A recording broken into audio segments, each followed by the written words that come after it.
വീണ്ടും ഇന്ത്യയും ചൈനയും തമ്മിലുള്ള ബന്ധം കൂടുതൽ ശക്തമാകുന്നതായിട്ടുള്ള റിപ്പോർട്ടുകൾ പുറത്തുവരികയാണ്. ഏകദേശം 6 വർഷമായി തന്നെ നിർത്തലാക്കിയിരുന്ന ഇരു രാജ്യങ്ങൾ തമ്മിലുള്ള വിമാന സർവീസ് ഇവിടെ പുനരാരംഭിച്ചതായിട്ടുള്ള റിപ്പോർട്ടുകളാണ് ഈ അവസരത്തിൽ പുറത്തു വന്നിരിക്കുന്നത്. ഇന്ത്യയുടെയും ചൈനയുടെയും തലസ്ഥാന നഗരങ്ങൾക്കിടയിൽ നേരിട്ടുള്ള വിമാന സർവീസുകൾ ഇനി സുഗമമായി തന്നെ നടക്കുമെന്നതാണ് ഏറ്റവും ശ്രദ്ധേയമായ കാര്യം. 2020 ഗാൽവാൻ സംഘർഷത്തിലും അതേപോലെ കോവിഡ് മഹാമാരിക്കും ശേഷം നിർത്തിവെച്ചിരുന്ന സർവീസുകളാണ് ഇവിടെ വീണ്ടും പുനരാരംഭിക്കാൻ തുടങ്ങിയിരിക്കുന്നത്. ചൈനയുടെ ഔദ്യോഗിക വിമാന കമ്പനിയായ എയർ ചൈനയാണ് ഈ നിർണായക സർവീസിന് തുടക്കമിട്ടിരിക്കുന്നത്.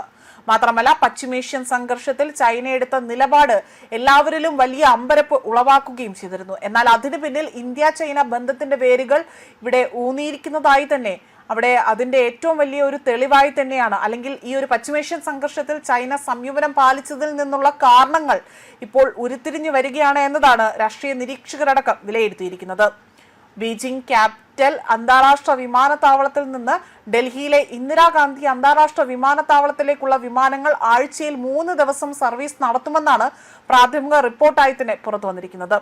ചൊവ്വ, വെള്ളി, ഞായർ ദിവസങ്ങളിലായിരിക്കും നിലവിൽ വിമാന സർവീസുകൾ ഉണ്ടായിരിക്കുക എന്നും ഇവിടെ റിപ്പോർട്ടിൽ സൂചിപ്പിക്കുന്നുണ്ട്.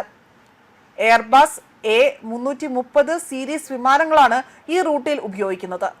ബീജിംഗിൽ നിന്ന് ന്യൂഡൽഹിയിലേക്ക് ഏകദേശം 5 മണിക്കൂർ 35 മിനിറ്റ് സമയം കൊണ്ട് നേരിട്ട് എത്തിച്ചേരാൻ കഴിയുന്നതാണ് ഈ വിമാന സർവീസ്. ഈ മാസം തന്നെ ചൈനീസ് വിമാന കമ്പനികൾ ഇന്ത്യയിലേക്ക് പുനരാരംഭിക്കുന്ന രണ്ടാമത്തെ പ്രധാനപ്പെട്ട റൂട്ട് കൂടിയാണിത്. അതോടൊപ്പം തന്നെ ഏപ്രിൽ 18 ചൈന ഈസ്റ്റേൺ എയർലൈൻസ് കുമിങ്ങിലും അതേപോലെ തന്നെ കൊൽക്കട്ടയ്ക്കും ഇടയിലുള്ള സർവീസ് പുനരാരംഭിക്കുകയും ചെയ്തതായിട്ടുള്ള വാർത്തകൾ മുൻപ് പുറത്തു വന്നിരുന്നു. അതോടൊപ്പം തന്നെ ഇറാൻ വിമാന കമ്പനിയായ ഇൻഡിഗോയും ചൈനീസ് നഗരങ്ങളായ ഷാങ്ഹായ് അതേപോലെ മറ്റിടങ്ങളിലേക്കെല്ലാം തന്നെ കൊൽക്കട്ടയിൽ നിന്നും ന്യൂഡൽഹിയിൽ നിന്നും സർവീസുകൾ ആരംഭിച്ചു കഴിഞ്ഞിരിക്കുകയാണ്. നേരിട്ടുള്ള വിമാനങ്ങൾ ഇല്ലാതിരുന്ന സമയത്ത് യാത്രക്കാർ ഹോങ്കോങ് വഴിയോ അല്ലെങ്കിൽ സിംഗപ്പൂർ വഴിയോ ചുറ്റിക്കറങ്ങിയാണ് ഇവിടേക്ക് യാത്ര ചെയ്തിരുന്നത്.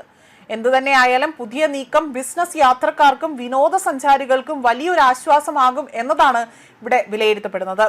ന്യൂസ് ഡെസ്ക് കർമ്മ ന്യൂസ്.